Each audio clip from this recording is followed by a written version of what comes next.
দর্শক, এবার শীত পরিস্থিতির খবর জানবো। শীতের আবহাওয়ার খবর জানাতে দিনাজপুর থেকে যুক্ত হচ্ছে সহকর্মী বিপুল সরকার। সানি,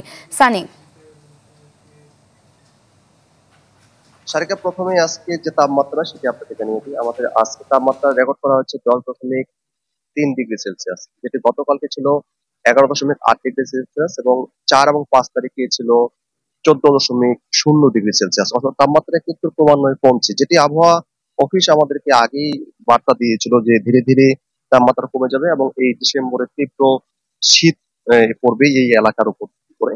আর একই সাথে বলা হয়েছিল যে ডিসেম্বরের শেষের দিকে এবং জানুয়ারির শুরুতেই এই জেলার উপর দিয়ে তীব্র শৈত্যপ্রবাহ, মাঝারি শৈত্যপ্রবাহ, মৃদু শৈত্যপ্রবাহ এগুলো বয়ে যাবে।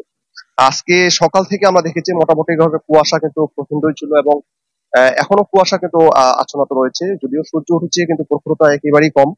এবং গতকালকে কিন্তু তাপমাত্রা যদিও 11.8 ডিগ্রি সেলসিয়াস ছিল, কিন্তু গতকালকে একেবারেই হিমেল হাওয়া ছিল, ফলে গতকালকে আমরা দুপুর পর্যন্ত দেখেছি মানুষজনকে গরম কাপড় পরিধান করতে এবং আজকে কিন্তু সকাল থেকে দেখছি লোকজন এখন পর্যন্ত গরম কাপড় পরিধান করে আছে। সূর্য উঠেছে, প্রখরতা একেবারেই কম।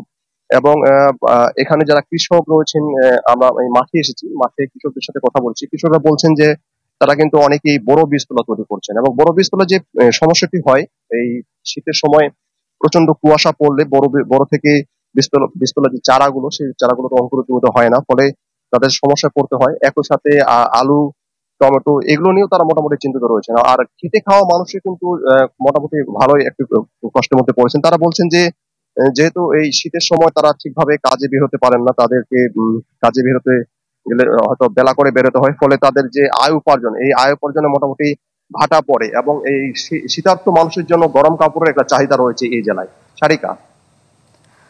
সানি, ধন্যবাদ আপনাকে। দর্শক, দিনাজপুর থেকে শীত পরিস্থিতির খবর জানাচ্ছিলেন সহকর্মী বিপুল সরকার। সানি। ব্রেকফাস্ট, টিফিন কিংবা স্ন্যাক টাইমে মজাদার আয়োজন মানে অল টাইম ব্রেড।